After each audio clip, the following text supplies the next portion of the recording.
Hello everybody, welcome back to Coffee Table Talks and nanda unga Uma. So இன்னைக்கு வந்து conditioners ஏன் நம்ம use பண்ணணும் and hair conditioner வந்து எதுக்கு ரொம்ப important அப்படின்ற வீடியோ and அது மட்டும் இல்லாம conditioner வந்து எப்படி நம்ம hairல அப்ளை பண்ணணும் அப்படினும் end of the வீடியோல நான் உங்களுக்கு டெமோ கொடுக்கிறேன் and அது மட்டும் நீங்க பார்க்கணும் அப்படினீங்கன்னா இந்த ஸ்கிரீன்ல வந்து எந்த மினிட்ல வந்து அது வருது அப்படின்றதையும் நான் உங்களுக்கு மென்ஷன் பண்றேன். சோ நீங்க டைரக்ட்டா அங்க போய் நீங்க டைரக்ட்டா பார்த்துக்கலாம். So idoda let's get started. So conditioner அப்படினா என்ன, hair conditioner வந்து எதுக்கு ரொம்ப important அப்படின்றத சொல்ல போறேன். So first of all என்ன அப்படினா shampoo அப்படின்றது வந்து நம்ம scalpல, அதாவது நம்ம தலையில இருக்கிற dirt, dust இது எல்லாத்தையும் ரிமூவ் பண்றதுக்கு அது ஹெல்ப் பண்ணும். பட் அது மட்டும் வந்து நம்ம ஹேர் கேருக்கு நிச்சயமாக பத்தாது. பிகாஸ் கண்டிஷனர் வந்து ரொம்ப ரொம்ப இம்பார்ட்டன்ட். என்னோட எல்லா ஹேர் கேர் வீடியோஸ்லையும் அதை பற்றி சொல்லியிருப்பேன். அண்ட் நான் வேறு என்ன சொன்னேன் அப்படின்னு நீங்கள் தெரிஞ்சுக்கணும் அப்படின்னு நினச்சிங்கன்னா நான் ஹேர் கேர் வீடியோஸோட லிங்க் நான் இங்கே கொடுக்குறேன். நீங்கள் போய் பாருங்கள், டிஸ்கிரிப்ஷன் பாக்ஸ்லேயும் நான் லிங்க் கொடுக்குறேன். ஸோ இப்போ என்ன ஆகும் அப்படின்னா நம்ம ஹேர் வந்து ட்ரை ஆகிறதுக்கு அண்ட் நம்ம இங்கெல்லாம் நம்ம நல்லா பார்த்துக்கிட்டோம். பட் இங்கே வந்து நம்ம ஒன்றுமே பண்ணலை.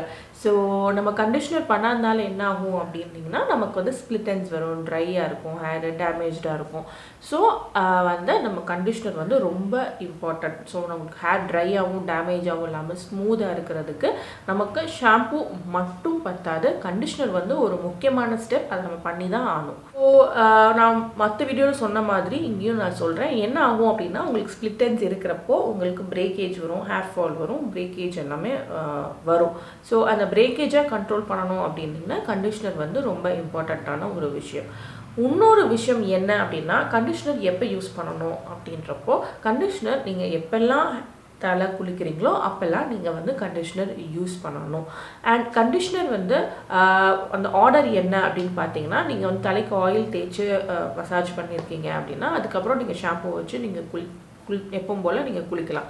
ஏன்னா குளித்ததுக்கப்புறம் கண்டிஷனர் யூஸ் பண்ணணும். ஸோ கண்டிஷனர் எப்படி யூஸ் பண்ணணும் அப்படின்னு இந்த வீடியோவில் வந்து ஷாம்பூ டாப் 5 ஷாம்பூஸ் பார்த்தோம். ஸோ கண்டிஷனர்ஸ் வந்து நிறைய பேருக்கு எப்படி யூஸ் பண்ணணும், அதை என்ன மாதிரி பண்ணணும் அப்படின்றது தெரியல. ஸோ அதனால நான் உங்களுக்கு காட்டுறேன். ஸோ நார்மலாக நம்ம ஷாம்பூ எப்பவும் போல் நம்ம ஹேரை வந்து ஷாம்பூ பண்ணிட்டேன். இது வந்து அஃப்கோர்ஸ் பாத்ரூமில் தான் பண்ணணும். பட் காட்டணும் அப்படின்றனால நான் வெளியில் வச்சு பண்ணுறேன். ஸோ கொஞ்சம் வெட்டாக இருக்குது இல்லையா. ஸோ இந்த வெட்டை வந்து கொஞ்சம் குறைச்சிக்கணும், ரொம்ப குறைக்கணும்னு அவசியம் இல்லை, கொஞ்சம் குறைச்சிக்கணும். நீங்கள் குளிக்கும் போதே இப்படி செஞ்சிங்கன்னா கொஞ்சம் தண்ணியெல்லாம் வெளியில் வந்துடும். ஸோ தண்ணி ரொம்ப வெட்டாக இருக்கிற ஹேரில் நீங்கள் கண்டிஷனர் அப்ளை பண்ணிங்கன்னா அந்த ப்ராடக்ட் வந்து உள்ளே உங்களுக்கு இறங்காது. ஸோ லைட்டாக வெட்டாக இருந்தால் போதும். ஸோ கொஞ்சம் வெட்டாக இருக்குது, உங்களுக்கு சத்தம் கேட்கும் அப்படின்னு நினைக்கிறேன். ஸோ என்ன பண்ணுங்கள், இந்த மாதிரி ஹேரை வந்து ரெண்டாக பிரிச்சுட்டு வெட்டில் எவ்வளோ தான் எனக்கு டென்சிட்டி. ஸோ நான் வந்து இன்றைக்கி என்கிட்ட இருக்கிறது வந்து மம்மார்த்தோட கண்டிஷ்னர். ஸோ மம்மார்த்தோட கண்டிஷ்னர். ஸோ மம்மார்த்தோட கண்டிஷ்னர் நான் முன்னமே சொன்ன மாதிரி phthalates free, dye free, paraben free, SLS free. அதனால் இதில் வந்து எந்த ஒரு ஹார்ம்ஃபுல் கெமிக்கல்ஸும் இருக்காது. முக்கியமாக இது ரொம்ப நல்லாயிருக்கும். இது என்னோட 3rd or 4th பாட்டில் அப்படின்னு நினைக்கிறேன். அண்ட் தென் இதில் வந்து மில்க் ப்ரோட்டீன், கொக்கோ பட்டர் இதெல்லாம் இருக்கிறனால நேச்சுரலாகவே நம்ம முடியை வந்து அந்த ப்ராடக்ட் வந்து ஸ்மூதன் பண்ணும். ஆல்சோ சிலிக்கான் இல்லை அப்படின்றனால நம்ம எவ்வளோ தூரம் கிட்ட அப்ளை பண்ணாலும் நம்மளுக்கு எனக்கு பொதுவாக வரும், இச்சினஸ் வரும். ஸோ அது வந்து இதில் இருக்காது. ஃப்ராக்ரன்ஸ் வந்து ஃப்ராக்ரன்ஸ் ஃப்ரீ அப்படின்றனால யூனிசெக்ஸ், அதாவது மென் அண்ட் உமன் 2 பேருமே யூஸ் பண்ணலாம். ஜென்ரலாக மென் ஷாம்பூ யூஸ் பண்ணுறப்போ ஒரு மாதிரி லேடிஸ் ஸ்மெல் அடிக்கும் இல்லையா. ஸோ அந்த மாதிரி இதில் இருக்காது. ஸோ கிட்ஸு அதெல்லாம் யாராலும் யூஸ் பண்ணிக்கலாம். ஸோ நான் ஒரே ஒரு பம்ப் எடுத்திருக்கேன்.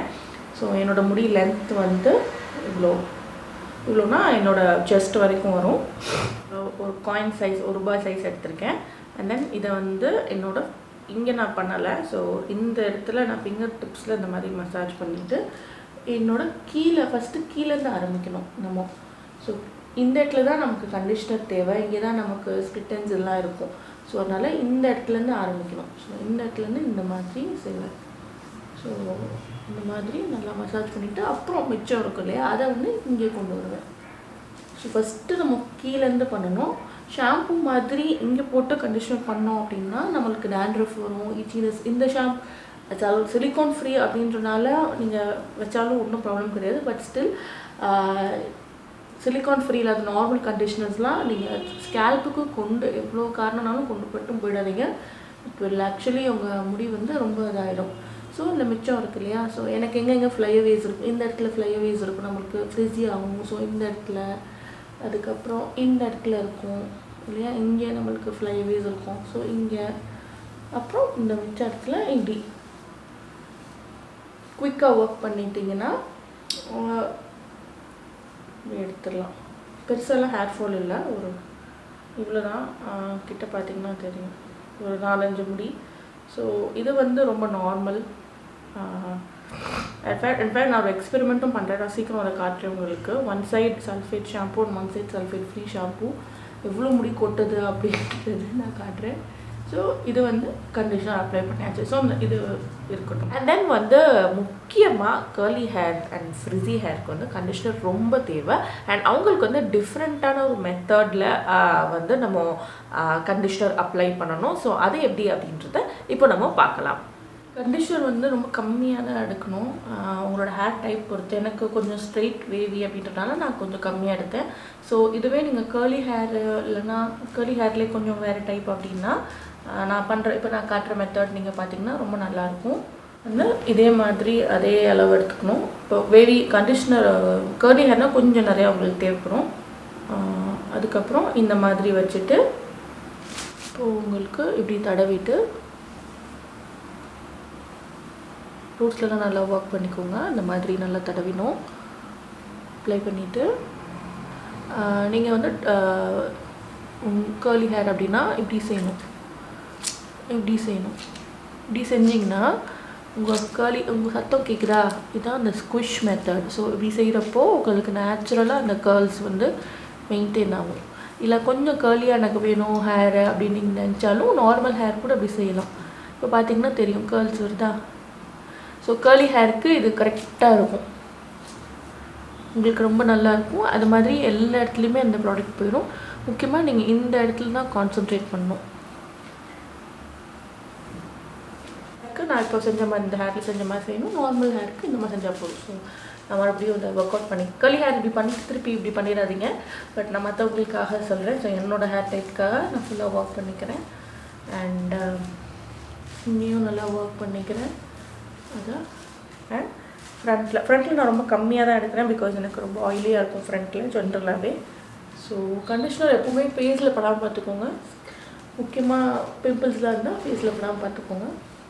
ஸோ இதை நல்லா இது பண்ணிவிட்டு இவ்வளோ எடுத்துகிட்டு நான் யூஸ்வலாக என்ன பண்ணுவேன் அப்படின்னா ரப்பர் பேண்ட் இருக்கும் இல்லையா, ஸோ இப்படி எடுத்துகிட்டு ஒரு கொண்டை போட்டுக்குவேன். ஸோ கொண்டை போட்டுட்டு ரப்பர் பேண்ட் வச்சு கட்டிக்குவேன். அண்ட் தென் மற்ற ஃபேஸ்க்கு பண்ணுற எல்லாமே என்ன பண்ணிவிட்டு உடம்புக்கெலாம் நல்லா பண்ணிவிட்டு அதுக்கப்புறம் லாஸ்ட் ரின்ஸ் வந்து நம்ம வாஷ் அவுட் பண்ணி எடுத்துக்கலாம்.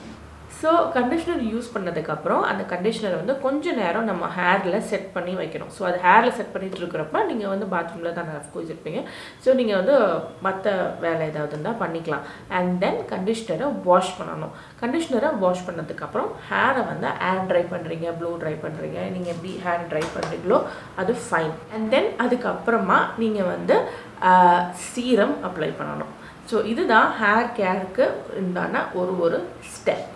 இது வந்து எப்போல்லாம் தலை குளிக்கிறோமோ அப்போல்லாம் நம்ம யூஸ் பண்ணணும். ஸோ எவ்ரி டைம் நம்ம ஹேர் கண்டிஷ்னர் யூஸ் பண்ணுறப்போ நம்மளோட ஸ்ப்ளிட் எண்ட்ஸ் வந்து ரொம்ப கம்மியாகும். ஸோ ஸ்ப்ளிட் எண்ட்ஸ் கம்மியாகிறனால நம்ம ஃபாலிக்கல்ஸ் எல்லாமே க்ளோஸ் ஆகிடும். அதாவது இங்கே மாய்ஸ்சரைஸ் பண்ணுற மாதிரி நம்ம பண்ணுறனால இது ஃபுல்லாக அது எல்லாமே க்ளோஸ் ஆகிடும்.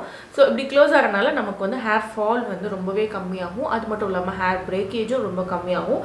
அண்ட் ஆல்சோ நல்ல ஷைன் அண்ட் சாஃப்டாகவும் நம்ம ஹேர் ஆகிறதுக்கு இது ரொம்பவே ஹெல்ப் பண்ணும். அண்ட் வந்து இன்னொரு விஷயம் என்ன அப்படின்னா, ஷாம்பூ யூஸ் பண்ணாமல் கண்டிஷனர் மட்டும் யூஸ் பண்ணலாம். அதாவது நம்மளுக்கு ஹேர் வாஷ் பண்ணி 2வது நாள் 3வது நாள் வந்து கொஞ்சம் ஹேர் ஃப்ரிஸியாக இருக்குது அப்படின்னு நீங்கள் நினச்சிங்கன்னா நீங்கள் வந்து வாஷ் அப்படின்னு சொல்கிற கண்டிஷனர் வாஷ் வந்து நம்ம யூஸ் பண்ணலாம்.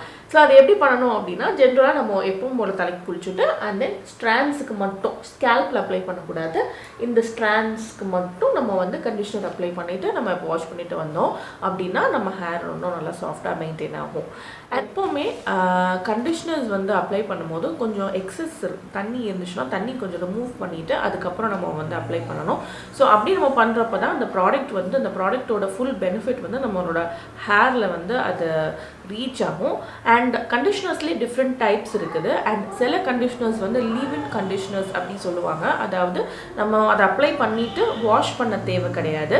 ஸோ அந்த மாதிரி கண்டிஷ்னர்ஸ் வந்து லீவ் இன் கண்டிஷ்னர்ஸ். ஸோ அது ரொம்ப ரேராக தான் இருக்கும். பட் ஜென்ரலாக மார்க்கெட்டில் அவைலபிளான இருக்கிற கண்டிஷ்னர்ஸ் வந்து நம்ம அப்ளை பண்ணிவிட்டு நிச்சயமாக ஹேர் வாஷ் பண்ணியே ஆகணும். அப்புறம் கலர்ட் ஸ்டைல்டு ட்ரீட்மெண்ட் அண்ட் ஹேருக்கு வந்து கண்டிஷ்னர் வந்து ரொம்ப இம்பார்ட்டன்ட். ஏன் அப்படின்னா ஆல்ரெடி நம்ம ஹேரில் இருக்கிற மாய்ஸ்சர் இது எல்லாமே வெளியில் வந்திருக்கும். ஸோ வந்து நீங்கள் ஒரு கண்டிஷ்னர் யூஸ் பண்ணும் போது அந்த மாய்ஸ்சர் எல்லாமே நம்மளோட ஹேரில் வந்து தங்கியிருக்கும். அண்ட் கண்டிஷ்னர் ரெக்கமெண்டேஷன் அப்படின்னு பார்த்தீங்கன்னா என்கிட்ட பெருசாக கிடையாது. ஷாம்பூவோட வீடியோ நீங்கள் பார்த்தப்பே உங்களுக்கு தெரிஞ்சிருக்கும். ஸோ அதே ஷாம்பூஸ்க்கு ஈக்குவலன்ட் கண்டிஷ்னர்ஸ் வந்து டெஃபினட்டாக பெஸ்ட் கண்டிஷ்னர்ஸ் அப்படி தான் நான் சொல்லுவேன். ஸோ நான் அதுக்கு தனியாக லிஸ்ட் கொடுக்கல. அண்ட் உங்களுக்கு மமாஅர்த்தோட ப்ராடக்ட்ஸ் வேணும் அப்படின்னு நீங்கள் நினச்சிங்க அப்படின்னா coffee20 அப்படின்ற கோட் யூஸ் பண்ணி நீங்கள் மமாஅர்த்தோட வெப்சைட்டில் நீங்கள் வாங்கிக்கலாம். அப்படி நீங்கள் வாங்குறப்போ உங்களுக்கு 20% ஆஃப் நீங்கள் எந்த ப்ராடக்ட் வாங்கினாலும் கிடைக்கும். இது வந்து என்னோடய சைட்லேருந்து உங்களுக்கு தர ஒரு சின்ன ஒரு விஷயம். அண்ட் உங்களுக்கு வேறு ரெக்கமெண்டேஷன்ஸ் வேணும் அப்படின்னு நீங்கள் நினச்சிங்கன்னா டிஸ்கிரிப்ஷன் பாக்ஸில் என்னோட அமேசான் ஸ்டோர் ஃப்ரண்ட் இருக்குது. ஸோ அந்த பேஜில் நீங்கள் போய் பார்த்தீங்க அப்படின்னா உங்களுக்கு இன்னும் நிறையா recommendation, skin care, hair care, home decor இந்த மாதிரி நிறைய விஷயங்கள் அதில் இருக்குது. ஸோ அதையும் நீங்கள் பார்த்தீங்க அப்படின்னா உங்களுக்கு ஜென்ரலாக ஒரு ஐடியா கிடைக்கும். ஸோ நீங்கள் பர்ச்சேஸ் பண்ணும்போது அது உங்களுக்கு ரொம்பவே ஹெல்ப்ஃபுல்லாக இருக்கும். ஸோ இதுதான் நான் வந்து உங்களுக்கு சொல்லணும் அப்படின்னு நினச்சது. அண்ட் மறக்காமல் டிஸ்கிரிப்ஷன் பாக்ஸில் இருக்கிற லிங்க்ஸ் எல்லாமே கொஞ்சம் பாருங்கள். ஸோ அதில் வந்து பழைய ஹேர் கேர் வீடியோஸ், நம்ம ஹேர் மாஸ்க் எப்படி யூஸ் பண்ணணும், அண்ட் டாப் 5 ஷாம்பூஸ் அண்ட் இன்னும் நிறைய விஷயங்கள் ஹேர் கேர் பற்றி அதில் ஷேர் பண்ணியிருக்கேன். முக்கியமாக சீரம் பற்றியும் நான் ஷேர் பண்ணியிருக்கேன். உங்களுக்கு ஏதாவது டவுட்ஸ் இருக்குது, ஏதாவது கொஸ்டின்ஸ் இருக்குது அப்படின்னா கமெண்ட் பாக்ஸில் மென்ஷன் பண்ணுங்கள். அண்ட் இந்த வீடியோவை உங்கள் ஃப்ரெண்ட்ஸ் அண்ட் ஃபேமிலிக்கும் நிச்சயமாக ஷேர் பண்ணுங்கள். அண்ட் நெக்ஸ்ட் டைம் உங்களை பார்க்குற வரைக்கும் tata bye bye from Uma.